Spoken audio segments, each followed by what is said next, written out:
The massive doors of Kepler Station's exhibition hall slid open with a deep rumble that echoed through the corridors. Ambassador Hyensu stepped through first, his dark suit crisp despite the long journey from Earth. Behind him, Dr. Su-min pushed a simple cargo pod on wheels, its surface plain metal. Without any warning signs or reinforced locks, the hall buzzed with activity as dozens of alien species prepared their displays. Hyensu looked around at the scene before them. Giant cages lined the walls, each one designed to hold the most dangerous creatures from across the galaxy. Some cages hummed with energy barriers. Others had thick metal bars that could stop a charging elephant. "Impressive turnout this year," Su-min said quietly, adjusting her glasses as she studied the other exhibits. Her voice carried a slight nervousness that she tried to hide. "Indeed," Hyensu replied, his diplomat training keeping, his face calm, "though I suspect we may not receive the warmest welcome." Near the center of the hall, a crowd gathered around a massive containment unit. Through the transparent aluminum walls, a creature the size of a small truck paced back and forth. Its 6 legs ended in claws that could tear through starship hull plating. Razor-sharp teeth lined its mouth, each one longer than a human hand. The nameplate read Vorthek Dreadmaw in several galactic languages. "Beautiful specimen," came a deep voice from behind them.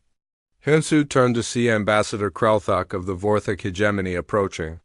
The alien stood nearly 3 meters tall, his blue-gray skin covered in natural armor plates.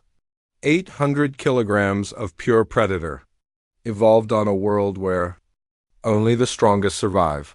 "Most impressive," Hyensu said with a polite nod. "We look forward to learning more about your world's ecosystem." Krelthak's eyes shifted to the simple cargo pod that Su-min was carefully positioning in their assigned space. "And what has Earth brought to share with the Council?" I confessed curiosity about humanity's contribution. Before Hyensu could answer, a melodic voice interrupted them. "Oh, how delightful! The humans have finally arrived." A tall, elegant figure glided toward them. Council leader Veltar of the Zilithian Republic moved with the grace of her species, her pale skin shimmering with embedded crystals that caught the station's artificial light.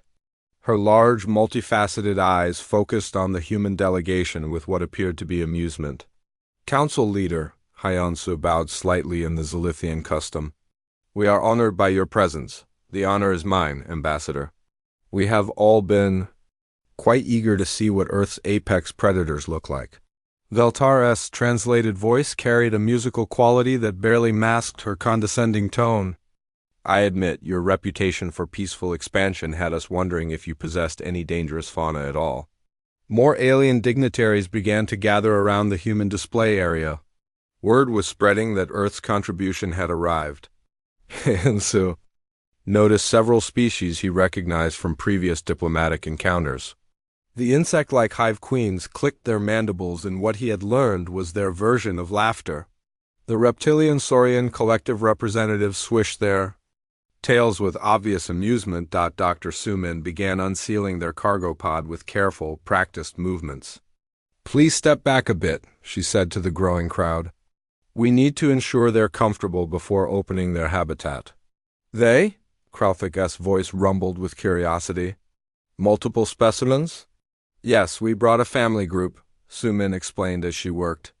"Social interaction is important for their well-being." The pod opened with a soft hiss. Inside, a carefully designed habitat contained what appeared to be 4 small furry creatures. The largest was roughly the size of a human infant.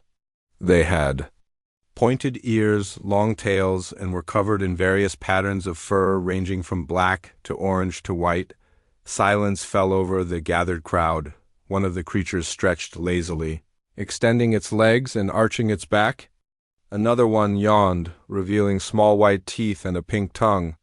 A third began grooming itself with its tongue, completely ignoring the dozens of alien eyes watching it.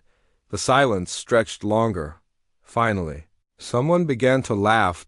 It started as a low chuckle from one of the Saurian representatives. Then the hive queen's mandible clicking grew louder and more rapid. Soon, the entire crowd was laughing in their various ways. Some wheezed, others trilled, and a few made sounds that had no human equivalent. "These are your apex predators?" Veltar's musical voice was barely contained. "They're adorable. Do they purr?" As if in response to her question, one of the creatures began making a soft rumbling sound from deep in its chest. This only made the crowd laugh harder. Perhaps there was a shipping error, suggested a voice from the back of the crowd. Maybe Earth's real predators are still in transit? Heinsu felt heat rising in his cheeks but kept his diplomatic composure. "I assure you there is no error. These are exactly what we intended to bring." Dr. Sumin continued setting up their modest display, her movements careful and professional despite the mockery around them. She placed food and water dispensers in the habitat and checked the temperature controls. The creatures seemed utterly unbothered by the attention, with one even lying down for a nap. "What do you call them?" asked a young Zolithian scientist, who had pushed through the crowd. Unlike the others, she seemed genuinely interested rather than amused. "The species name translates to cats in Standard Galactic," Sumin replied. "These particular individuals are named Maru, Luna, Shadow, and Whiskers." The young scientist leaned closer to the habitat. "Whiskers? That's a name based on those long sensory hairs around their mouths." "Exactly. Those help them navigate in tight spaces and detect movement in the dark." "Fascinating. And the claws, I can see them extending and retracting?" "Multi-purpose tools.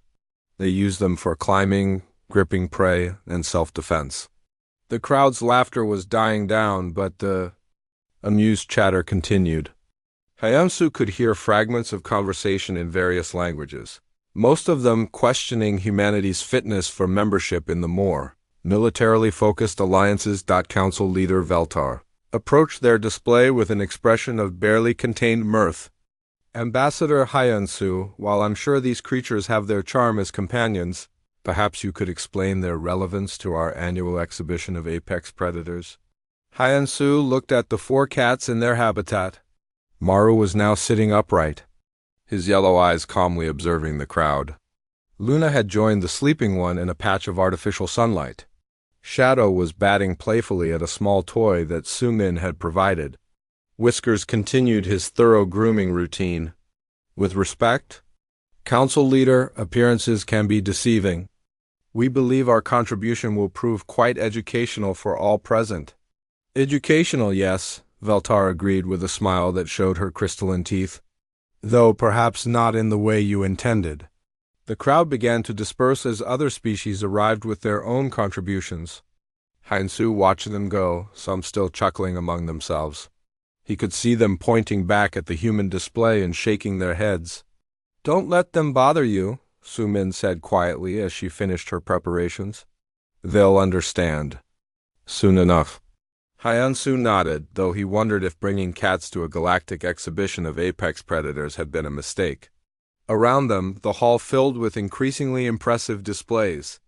Creatures with armor plating, venomous fangs, and claws the size of swords were wheeled into position. The cats, meanwhile, had settled into their new environment with typical feline indifference.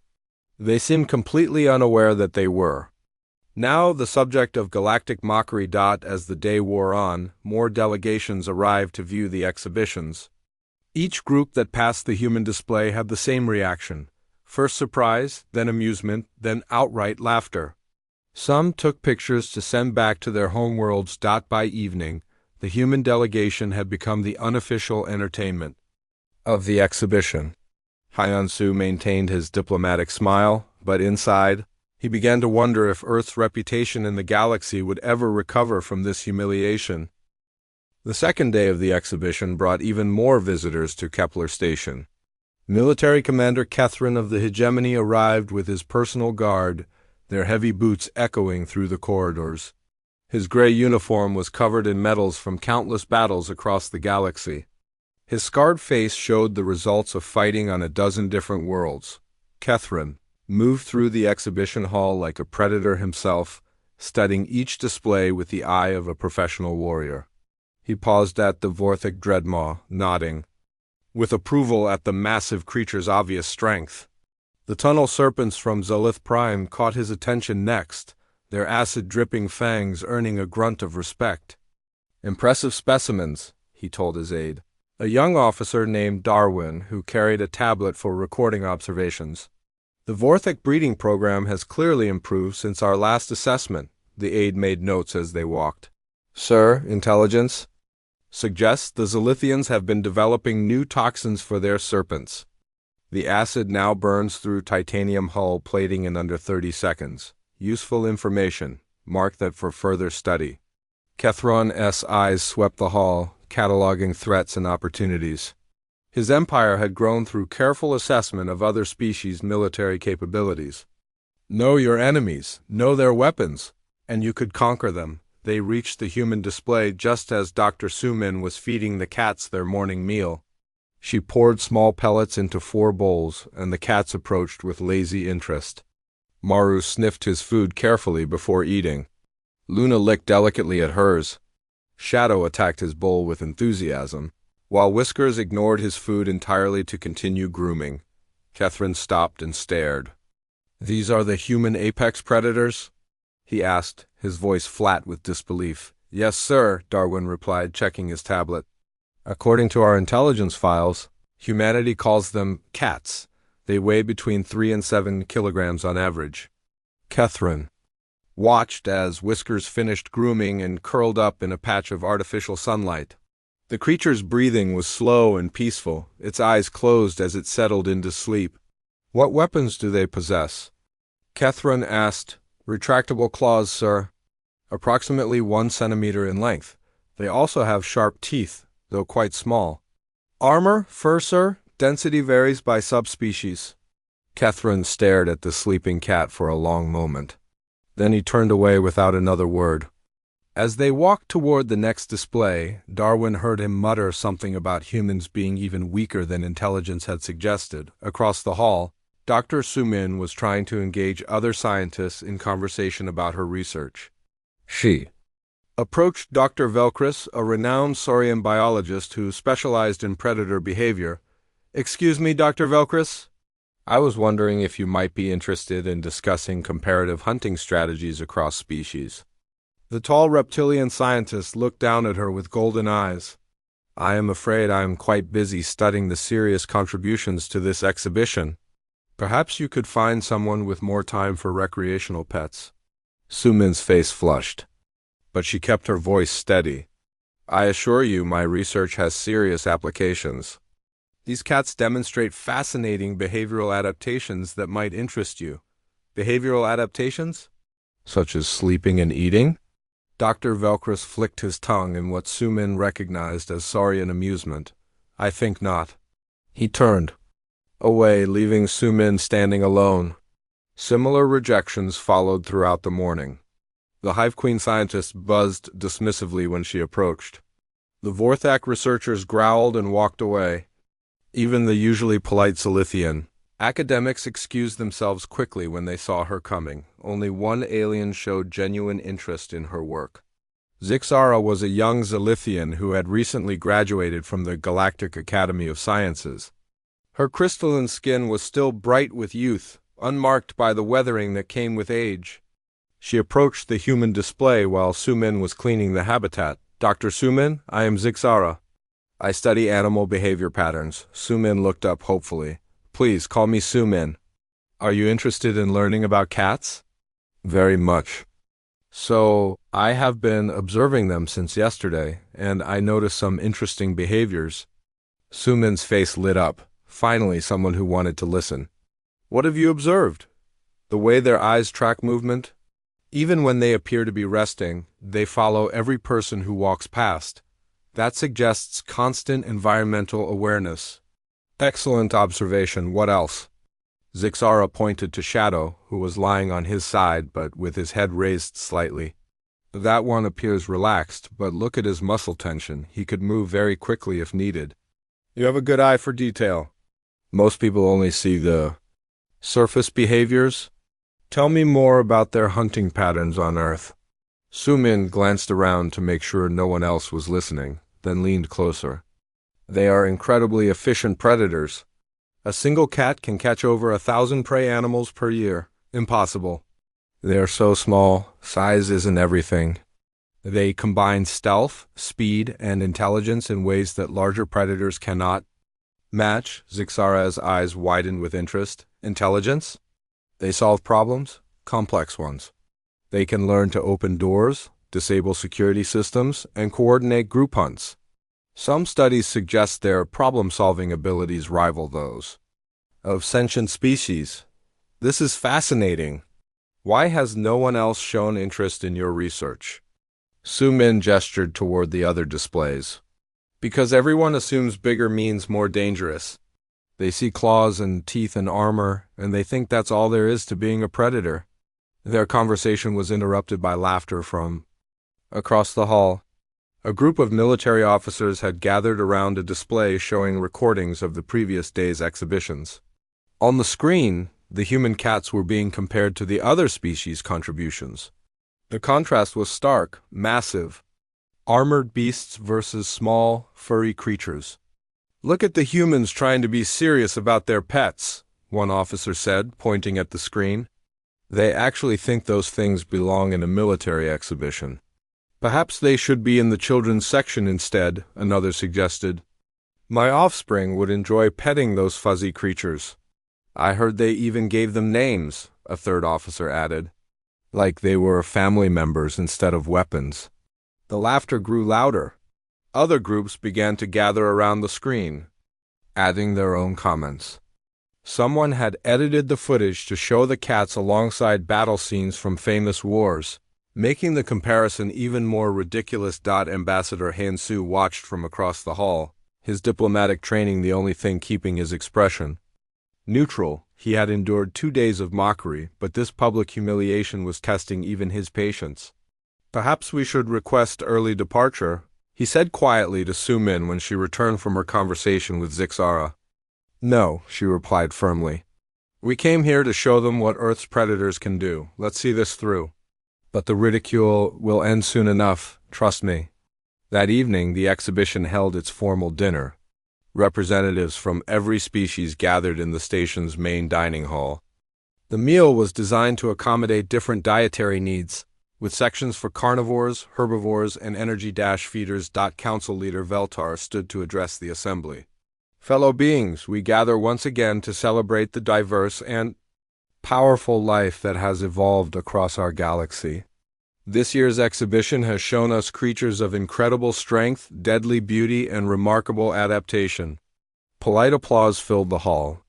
However, Valtar continued, her musical voice carrying a note of amusement, we have also been reminded that not all species possess what we might call military-grade fauna. Some of our newer members have brought contributions that are more suited to companionship than combat.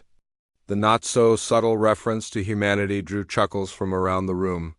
I propose that we consider establishing new categories for future exhibitions. Perhaps a domestic animals section would be more appropriate for certain contributions. The laughter was no longer polite. It was open mockery. Hien Su stood slowly. Council leader, if I may address the assembly. Of course, Ambassador. Earth's contribution to this exhibition represents more than mere companionship. These creatures embody principles that larger predators often lack: adaptability, intelligence, and efficiency. Perhaps judgment should be reserved until all evidence has been presented. Evidence? Veltara's tone suggested she found the idea amusing. What evidence could possibly elevate your pets to the level of true apex predators? The kind that saves lives, Hien Su replied quietly. The room fell silent, waiting for him to elaborate. But Hien Su simply sat back down, leaving them to wonder. What he meant, across the hall, security monitors showed the cats in their habitat. They were more active now, moving around their enclosure with fluid grace. Their eyes were bright and alert, scanning their surroundings with an attention that seemed somehow more focused than before, but the alien security staff, trained to watch for obvious threats like the massive dreadmaw or the venomous tunnel serpents, paid no attention to the small creatures that posed no apparent danger. The third day began like any other aboard Kepler station. Scientists moved between displays, taking notes and recording data. Security guards walked their regular patrols. The exhibition hall buzzed with quiet conversations in dozens of alien languages. Then the alarms started screaming. The sound cut through the air like a knife, making everyone freeze in place. Red warning lights flashed along the walls and ceiling. The station's automated voice began speaking in Galactic Standard. Containment breach in Section 7. All personnel evacuate immediately. This is not a drill. Section 7 housed the Vorthec display. Dr. Sumin looked up from her morning notes as panic began to spread through the hall. Aliens were running toward the exits, some carrying important research equipment, others abandoning everything in their rush to escape. "What's happening?" she asked a passing Zilithian scientist. "The Dreadmaw has escaped," came the breathless reply. "It broke through the energy barrier somehow." Through the exhibition hall's speakers, they could hear the sound of tearing metal and splintering composite materials. Something very large was moving through the station's corridors, and it wasn't being gentle about obstacles in its path. Ambassador Hyunsu appeared at Sumin's side, slightly out of breath from running. "We need to get to the evacuation shuttles," he said. "Station security is ordering all civilians to leave immediately. What about the other animals?" Sumin asked, looking around at the abandoned displays. "We can't just leave them here. The automated systems will maintain life support. Right now, we need to worry about our own lives." A tremendous crash echoed through the station, much closer than before. The Dreadmaw was moving in their direction. Hyunsu grabbed Sumin's arm, trying to pull her toward the nearest exit. She pulled back. "Wait, look at them." Hyunsu followed her gaze to the cat habitat. The 4 cats were no longer lounging peacefully. They stood alert and tense, their bodies low to the ground. Their ears were pointed forward, and their eyes were wide and focused. Maru's tail twitched with nervous energy. Luna's fur had started to stand up slightly. Shadow crouched as if ready to spring. Whiskers had moved to the front of the habitat, staring in the direction of the approaching sounds. "They know something's wrong," Sumin whispered. Another crash. Even closer. The sound of screaming metal filled the air as the Dreadmaw tore through a bulkhead door. Emergency lighting flickered as power conduits were damaged. "Dr. Sumin, we have to go now," Hyunsu insisted. But Sumin was watching the security monitors that showed the corridor leading to their section. On the screen, they could see the Dreadmaw for the first time since its escape. The massive creature filled the entire corridor, its 6 legs moving with surprising speed. Its razor-sharp claws left deep gouges in the metal floor with every step. Thick armor plating covered its back and sides, scarred from whatever battle had damaged the containment system. The creature was 800 kilograms of pure destruction, and it was heading straight for the exhibition hall. Station security appeared on the monitor, taking positions behind makeshift barriers, their energy weapons charged with high-pitched whines. The security chief, a Saurian named Riktar, spoke into his communicator. "All units, target the joints and eyes. Avoid hitting the armor plating directly." The first volley of energy blasts struck the Dreadmaw as it rounded the corner. The beam splashed harmlessly off its natural armor, leaving only small scorch marks. The creature roared, a sound that made the station's walls vibrate. It charged forward, scattering the security team like leaves in a storm. One guard was too slow to dodge. The Dreadmaw's massive claws swept him aside, sending him crashing into a wall. His energy rifle skittered across the floor, useless. "Standard. Security weapons aren't working," Riktar reported over the CUM system. "Requesting heavy weapons authorization." "Denied," came the reply from Station Command. "Too much risk of hull breach? Maintain containment until military support arrives." "How long until military support?" 47 minutes. Through the monitor, they watched the Dreadmaw tear through another security checkpoint. Its claws could cut through metal barriers like paper. When the guards tried to slow it down with portable energy barriers, the creature simply smashed through them with brute force. Ambassador Hyunsu was calculating distances and time in his head. 47 minutes for military support. The Dreadmaw was moving at roughly 15 meters per minute through the station corridors. accounting for the obstacles it had to destroy. The exhibition hall was less than 200 meters from its current position. They had maybe 10 minutes before it arrived. All civilian personnel must evacuate immediately. The station's automated voice announced again. Proceed to emergency shuttles in an orderly fashion. But the evacuation was anything but orderly. Aliens pushed and shoved as they tried to reach the shuttles first. Some of the larger species used their size to force their way through the crowds. Others were trampled in the chaos. The evacuation routes are jammed, Hyun-Soo observed, watching the security feeds. We'll never make it through that crowd in time. Soo-min was still watching the cats. Their behavior had changed even more dramatically. They were pacing now, moving back and forth in their habitat with restless energy. Their eyes never stopped tracking toward the source of the approaching danger. They want to hunt, she said. Quietly. What? Look at them. This is hunting behavior. They can sense a predator in their territory and every instinct is telling them to respond. Hyun-Soo stared at her. Soo-min, that thing out there could step on all four of them without even noticing. You can't be serious. Another crash, much closer now. The Dreadmaw had reached the main junction that led to the exhibition hall. Through the monitors, they could see it pause, tilting its massive head as if scenting the air. Then it turned directly toward their section. It's following the scent trails, Soo-min realized. All these different species in one area. We must smell like a buffet to a predator. The emergency lighting in their section flickered as the creatures approached, damaged more power systems. In the unstable light, the cats looked different somehow. Their eyes reflected the red warning lights, giving them an almost otherworldly appearance. Their muscles were coiled and ready, every fiber of their being focused on the approaching threat. Soo-min made a decision that would change everything. She moved to the habitat controls and began entering her access codes. What are you doing? Hyun-Soo demanded. Something that might save a lot of lives. You can't release them. They'll be killed instantly, will they? Soo-min's fingers moved across the control panel. Hyun-Soo, request permission from Station Command to deploy Earth specimens for containment assistance. They'll think we've lost our minds. Then we'll show them they're wrong. Hyun-Soo activated his communicator with shaking hands. Station Command, this is Ambassador Hyun-Soo. Requesting permission to release Earth specimens to assist with Dreadmaw containment. The response came immediately. Negative, Ambassador. All civilians must evacuate.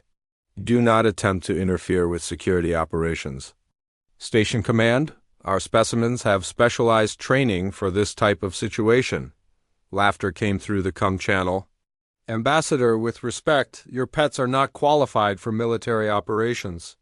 Please proceed to evacuation shuttles. Immediately.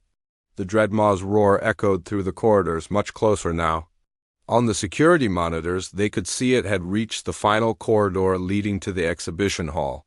The massive doors at the end of the corridor were designed to stop normal intruders, but they wouldn't slow down 800 kilograms of angry predator for more than a few seconds. Last chance, Soo-min said, her hand hovering over the final release control. Do we trust them, or do we run? Hyun-Soo looked at the cats one more time.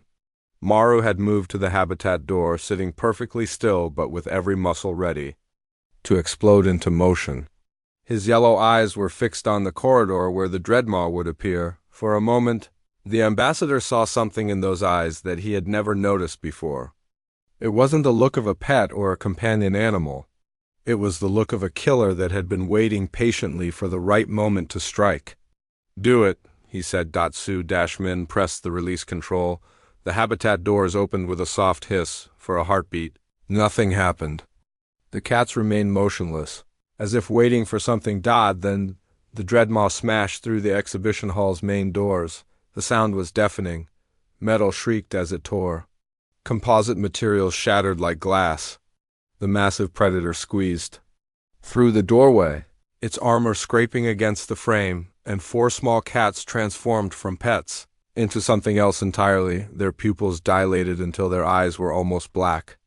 Their bodies dropped into hunting crouches, so low they seemed to flow like liquid. Their tails lashed once, then went perfectly still. Maru moved first, disappearing into the shadows between displays so quickly that Hyacinth lost track of him immediately. Luna followed, her white fur making her briefly visible before she too vanished. Shadow lived up to his name, becoming one with the darkness. Whiskers paused for just a moment at the habitat entrance, looked back at Sumin with eyes that held impossible intelligence, then melted away into the maze of exhibition equipment. The Dreadmaw stood in the entrance to the exhibition hall, its massive head swinging back and forth as it surveyed the space. Its 6 legs spread wide for stability, each one ending in claws that had already left deep scratches in the metal floor. The creature's breathing was heavy and labored from its rampage through the station corridors. Ambassador Hyunsu and Dr. Sumin crouched behind an overturned display table, watching the scene unfold. The hall had been abandoned by everyone except them, leaving only the various animal exhibits and their automated care systems running quietly in the background. The Dreadmaw took a step forward, then stopped. Its head tilted slightly, and its nostrils flared as it tested the air. Something had caught its attention, but it couldn't identify what. The cats had vanished completely. Hyunsu strained his eyes, trying to spot them in the shadows and equipment scattered throughout the hall. The emergency lighting created pools of red illumination separated by deep darkness, perfect for small hunters who knew how to use cover. "Where did they go?" he whispered to Sumin. "Everywhere," she replied quietly. "They're mapping the territory now, finding the best routes and positions." The Dreadmaw moved deeper into the hall, drawn by the scents of the various animals in their enclosures. It approached the tunnel serpent display first, its massive bulk dwarfing the reinforced habitat. The serpents inside coiled nervously, sensing a larger predator nearby. That's when the first cat struck. Maru dropped from the ceiling like a stone, landing silently on the Dreadmaw's head. His claws, extended to their full length, found gaps between the armor plates and dug in.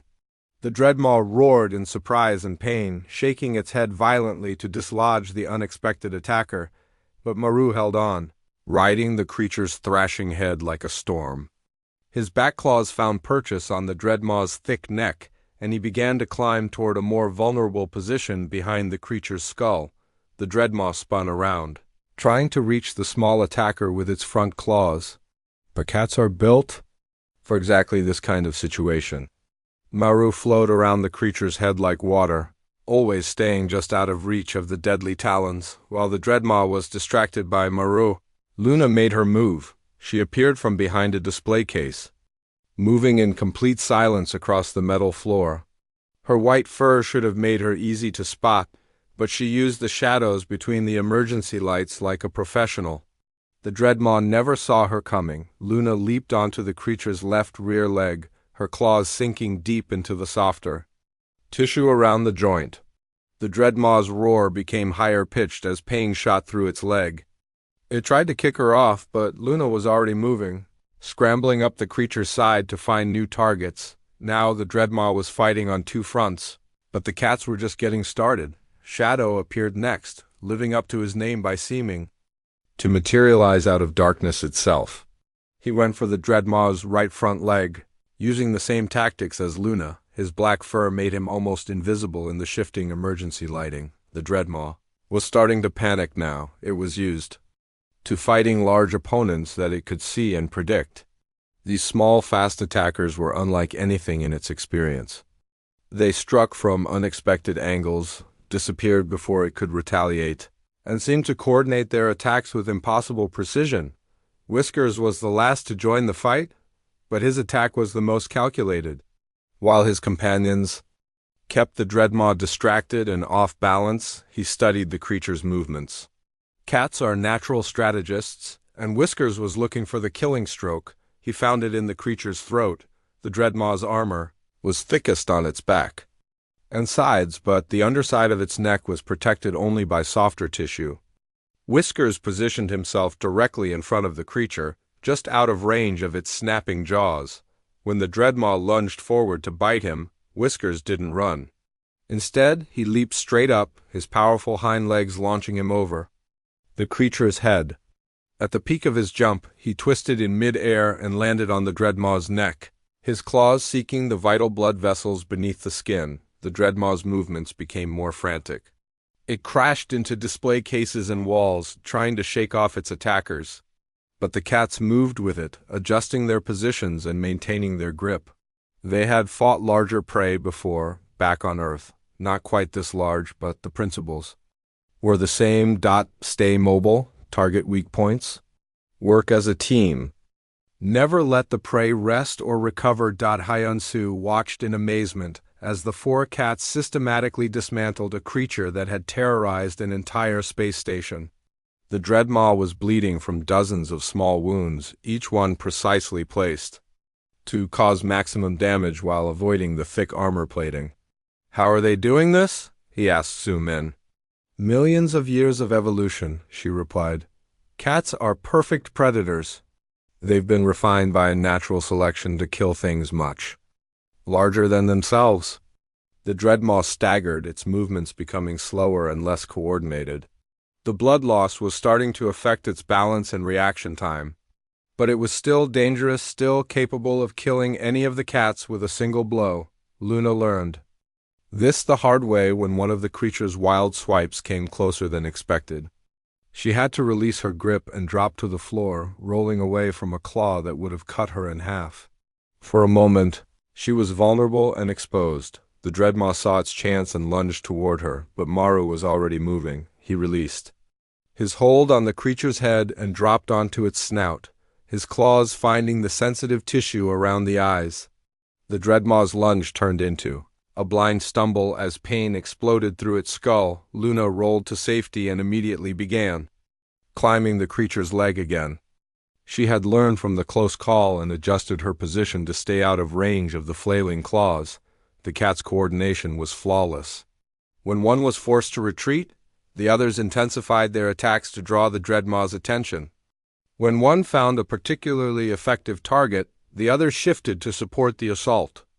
They communicated through subtle body language and brief vocal signals that sounded like normal cat noises to untrained ears, but Su-min recognized them for what they were: tactical communications between squad members. The end came suddenly. Whiskers had been working on the major blood vessels in the Dreadmaw's neck throughout the fight. His claws had found their mark several times, causing significant damage. When the creature made one final, desperate attempt to reach him, Whiskers was ready. He rode the Dreadmaw's thrashing head like a surfer on a wave, maintaining his position through pure skill and instinct. When the creature's movements brought him to exactly the right angle, he struck. His claws found the carotid artery and opened it wide. The Dreadmaw's roar became a gurgle. Its massive legs buckled as blood pressure dropped rapidly. The creature crashed to the floor of the exhibition hall, its armor plating ringing against the metal deck. For a moment, the four cats remained in position, ready to resume their attack if the creature moved. But the Dreadmaw's breathing became shallow and then stopped entirely. 800 kilograms of apex predator lay dead. Killed by four house cats that weighed less than 20 kilograms combined, the cats began grooming themselves immediately, licking blood from their fur with the casual indifference of a job well done. Maru found a clean patch of floor and settled down for a nap. Luna stretched lazily and began cleaning her paws. Shadow found a comfortable spot near the wall and curled up into a ball. Whiskers sat upright, alert and watchful, but no longer tense with hunting energy. Within minutes, they looked exactly like the harmless pets they had appeared to be 3 days earlier. The only evidence of what had happened was the massive corpse in the center of the hall and the blood on their whiskers. The silence in the exhibition hall was broken only by the soft humming of life support systems and the distant sound of sirens throughout the station. Ambassador Hyung-soo and Dr. Su-min emerged from their hiding place behind the overturned table, moving carefully toward the scene of the battle. The Dreadmaw lay motionless in the center of the hall, its massive form surrounded by scattered debris from the fight. Blood pooled beneath its body, dark against the metal floor. The creature that had terrorized an entire space station was dead, killed by four animals that most of the galaxy considered pets. "Station Command, this is Ambassador Hyun-soo," he said. Into his communicator, his voice steady despite what he had just witnessed. The Dreadmaw has been neutralized. The threat is over. Static crackled for several seconds before a reply came. Ambassador, please repeat your last transmission. Did you say the threat is over? Confirmed.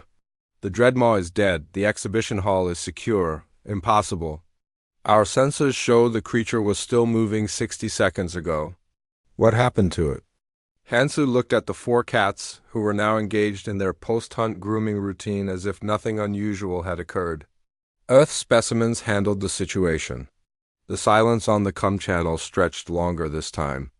When the voice returned, it carried a note of confusion and disbelief.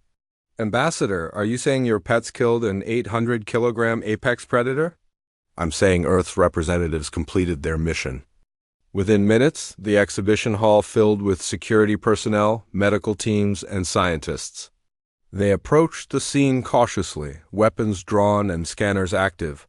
The first security officer to reach the Dreadmaw's body was Chief Riktar, the same Saurian who had led the failed defense in the corridors.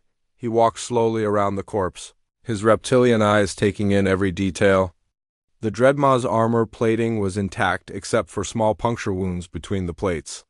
The major damage was concentrated on the joints, throat, and other vulnerable areas that would be impossible for larger predators to reach. These wounds, he said to his medical officer, they're too small for our weapons, too precise for random damage. What could have made them? Dr. Sumin approached the security team. The wounds were made by claws approximately 1 centimeter in length, applied with surgical precision to disable mobility and cause rapid blood loss. Claws? Chief Riktar's tongue flicked out in confusion.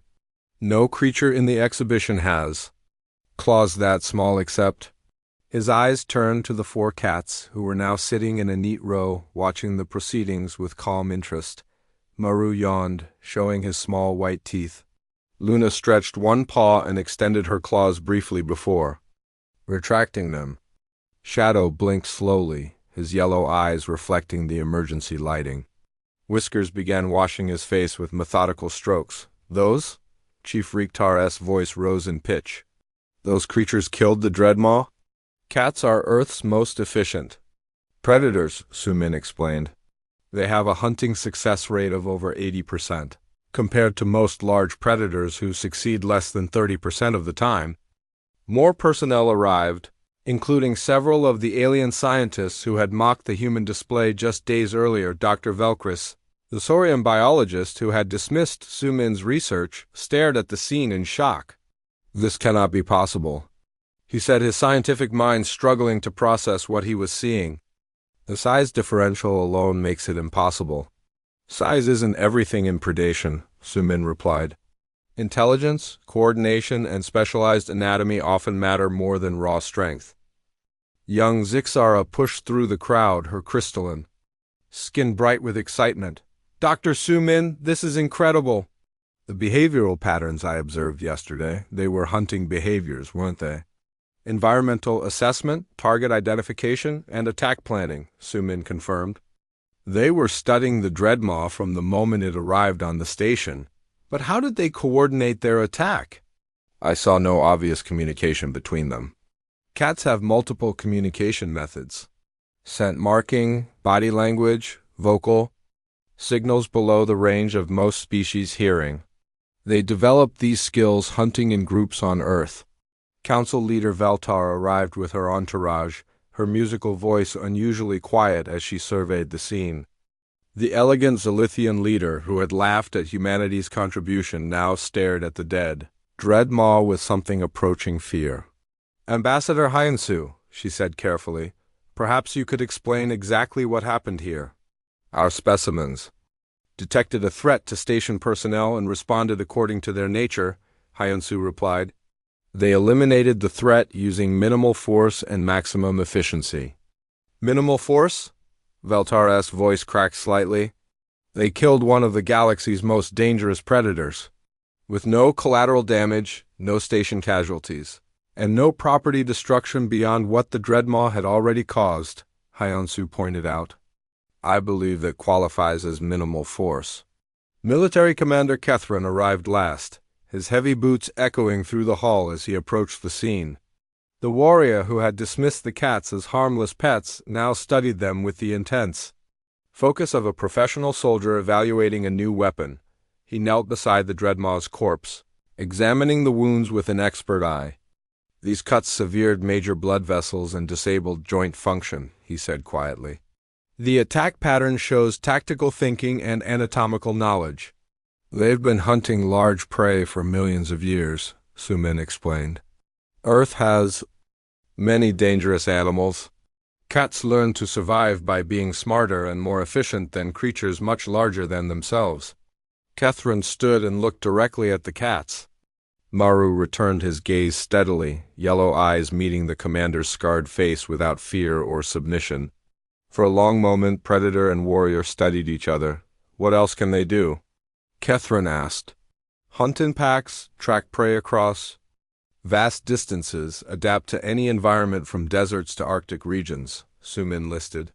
"They can climb vertical surfaces, see in near total darkness, and hear sounds outside most species' range. They're also capable of complex problem-solving and learning." "And humans live with these creatures?" "We share our homes with them. They're our companions and family members."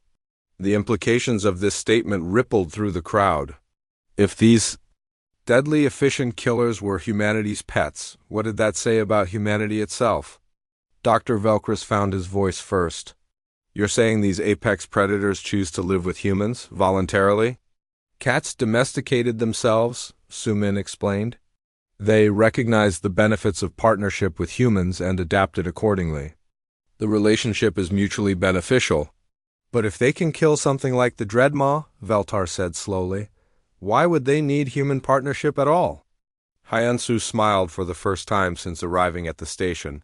"Perhaps you should ask them that question yourself." As if responding to his words, Whiskers approached the council leader. The small cat looked up at the tall Zilithian and began to purr, the rumbling sound clearly audible in the silent hall. Veltar took an involuntary step backward. The sound that had seemed charming 3 days ago now carried entirely different implications. This wasn't the noise of a harmless pet. It was the contented sound of a satisfied predator. The security cameras had recorded everything within hours. Footage of 4 house cats systematically killing the Dreadmaw would be transmitted across the galaxy. The images would reach every military command, every diplomatic mission, and every scientific institution in known space, but even more significant than what the cameras had recorded was what they revealed about the relationship between humans and their pets. These weren't trained animals or biological weapons. They were partners who had chosen to fight alongside their human companions when the situation demanded it. The exhibition hall slowly emptied as personnel returned to their duties, but the conversations continued throughout the station. In cargo bays and crew quarters, aliens discussed what they had witnessed. The small, harmless creatures that everyone had mocked were actually the most efficient killers anyone had ever seen. And they slept in human beds every night. As the crowds dispersed, the 4 cats returned to their habitat voluntarily. They settled into their familiar positions, Maru by the water dish, Luna in the patch of artificial sunlight, Shadow in the shadowy corner, and Whiskers near the front where he could observe everything. Within minutes, they looked exactly like the lazy house pets they had pretended to be. But now everyone knew better. The galaxy's perception of humanity had changed forever. The final day of the exhibition dawned with a tension that nobody had expected. Word of the previous day's events had spread throughout Kepler Station and beyond, transmitted by the faster-than-light communication networks that connected the galaxy's civilizations. Ambassador Hyansu stood before the mirror in his quarters, adjusting his diplomatic uniform for what would likely be the most important presentation of his career. The morning briefings had brought news from across known space, military commanders reassessing human territories, diplomatic missions requesting urgent conferences, and scientific institutions demanding access to Earth's predator research. Dr. Sumin was already in the exhibition hall when he arrived, surrounded by equipment that had been delivered overnight. Xenobiologists from every major species had sent research requests, data analysis tools, and scanning devices. What had been a simple display 3 days ago was now the center of galactic scientific attention. The cats seemed unaffected by their newfound fame. They lounged in their habitat with typical feline indifference, occasionally opening one eye to observe the steady stream of visitors who came to stare at them with new understanding. "How are our celebrities handling the attention?" Hyunsu asked. "Like cats," Sumin replied with a slight smile. "They're enjoying being the center of attention, but pretending they don't care." The exhibition hall was more crowded than it had been on any previous day.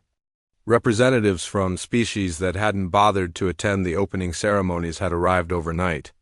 Military observers stood near the back, taking notes and recording everything. Diplomatic staff from dozens of worlds clustered in small groups, speaking in hushed tones, but the most significant change was in how they looked at the human display. The mockery was gone, replaced by wary respect and barely concealed fear. Some visitors maintained a safe distance from the habitat, as if afraid that the glass barriers might not be sufficient to contain such dangerous predators. Council leader Veltar called the session to order with her musical voice, but the usual confidence was absent. "Fellow beings, we gathered today to conclude this year's exhibition under circumstances none of us anticipated. Yesterday's events have forced us to reconsider many assumptions about predator classification and threat assessment." She paused, looking directly at the human delegation. "Ambassador Hyunsu, would you address the assembly regarding Earth's contribution to our understanding?" Hyunsu stood and walked to the speaker's platform, aware that every eye in the hall was watching him. The same aliens who had laughed at humanity's pets 3 days ago now studied him like a potential threat. "Honored delegates," he began, "Earth's cats represent more than efficient predators. They embody a partnership that has existed for thousands of years, built on mutual respect and shared benefit." He gestured toward the habitat where the cats were now sitting upright, as if they understood they were being discussed. "These creatures chose to live with humans not because they needed our protection, but because they valued our companionship. In return, humans gained allies who could defend our homes, our families, and our communities." Dr. Velkris raised his hand. "Ambassador, if I may ask, what other predators does Earth harbor?" The question sent a ripple of nervous energy through the crowd. If cats were this dangerous, what else might be living on the human homeworld? "Earth hosts thousands of predator species," Hyunsu replied calmly. "Bears that can break down reinforced barriers. Wolves that hunt in coordinated packs. Birds of prey with eyesight sharp enough to spot targets from impossible distances. Humans have learned to coexist with all of them." "Coexist or control?" asked Military Commander Catherine. "Coexist. Humans are part of Earth's ecosystem, not its masters. We've learned that cooperation often achieves better results than domination." The implications of this philosophy were not lost on the military representatives in the audience. A species that could form partnerships with apex predators might approach interstellar relations very differently than those who relied on conquest and subjugation. Young Zixara stood to speak. "Dr. Sumin, could you explain how this partnership developed? What made humans and cats choose each other?" Sumin stepped forward. "The relationship began thousands of years ago when early human settlements attracted small prey animals that cats hunted. Humans provided consistent food sources through agriculture while cats controlled pest populations that threatened human food storage." But that's just mutual benefit," observed a Hive Queen representative. "Many species have symbiotic relationships." "What makes this different?" "Emotional attachment," Sumin replied.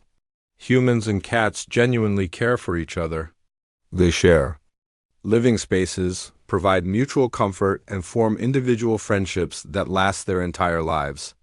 "You're saying they choose to be friends with apex predators?" Veltares' voice carried disbelief. "We're saying they're not just apex predators to us, they're family members." The hall fell silent as delegates processed this information. The concept of forming emotional bonds with deadly predators was foreign to most galactic civilizations. Even species that used war beasts maintained strict control relationships based on dominance and fear. What about training? Asked Chief Rektar. How? Do you teach them to fight specific threats? We don't, Hyansu said. What you witnessed yesterday was natural behavior. No human trained those cats to fight the Dreadmaw. They assessed the threat independently and chose to respond. Chose? Kethron's scarred face showed deep concern. You're saying they made a tactical decision without orders? Cats are intelligent problem solvers. They recognized that the Dreadmaw threatened their territory and their human companions, so they eliminated the threat using methods that evolved over millions of years. The military implications were staggering. Humans didn't just possess advanced weapons or superior technology, they had formed alliances with creatures capable of independent tactical thinking. Council leader Veltar spoke carefully. Ambassador, I must ask directly, are these cats representative of humanity's military capabilities? Hyansu exchanged a glance with Sumin before answering. Council leader, these cats are our companions, not our weapons. But if you're asking whether humans understand how to work with dangerous predators, yes, we do. And if you're asking whether we have access to Earth's other predator species, Sumin added quietly, the answer is also yes. The silence that followed was heavy with implication. Every delegate was recalculating their assessment of human military potential. If house cats could kill a Dreadmaw, what could Earth's larger predators accomplish? There's something else you should understand, Hyansu continued. Cats chose to help yesterday not because we commanded them, but because they wanted to protect everyone on this station. They don't distinguish between human and alien when it comes to defending their territory. This revelation added another layer to the growing mystery of human-predator relationships. These creatures weren't just loyal to their human partners. They had extended that protective instinct to include everyone present.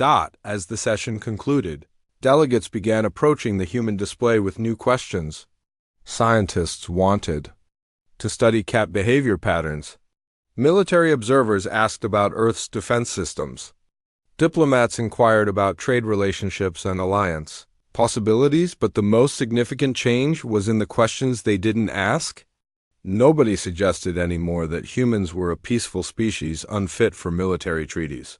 Nobody recommended reclassifying Earth as a low-threat civilization. The mockery had been replaced by something much more valuable. Respect. As the exhibition officially ended, Dr. Sumin began preparing the cats for their journey home. They entered their transport carriers willingly, settling in for the long trip back to Earth. To any casual observer, they looked like ordinary pets ready for a nap, but everyone at Kepler Station now knew better. The final entry in the exhibition records would read, Earth's contribution, Felis Caudus. Apex predators masquerading as companion animals. Recommend immediate diplomatic priority status for human territories. Threat level, unknown, but potentially significant. As the human delegation prepared to depart, Ambassador Hyansu reflected on how much had changed in just 4 days. They had arrived as a minor species bringing pets to a predator exhibition. They were leaving as representatives of a civilization that had formed partnerships with some of the galaxy's most efficient killers. The cats slept peacefully in their carriers, dreaming whatever dreams cats dream. But across the galaxy military, commanders and political leaders would be losing sleep as they tried to answer one crucial question. If these were humanity's pets, what were their actual weapons like? The answer to that question would reshape galactic politics for generations to come. But for now, 4 small cats had accomplished something that fleets of warships and battalions of soldiers might have failed to achieve. They had made the galaxy take humanity seriously. The transport ship undocked from Kepler Station and began its journey toward Earth, carrying the most famous cats in galactic history.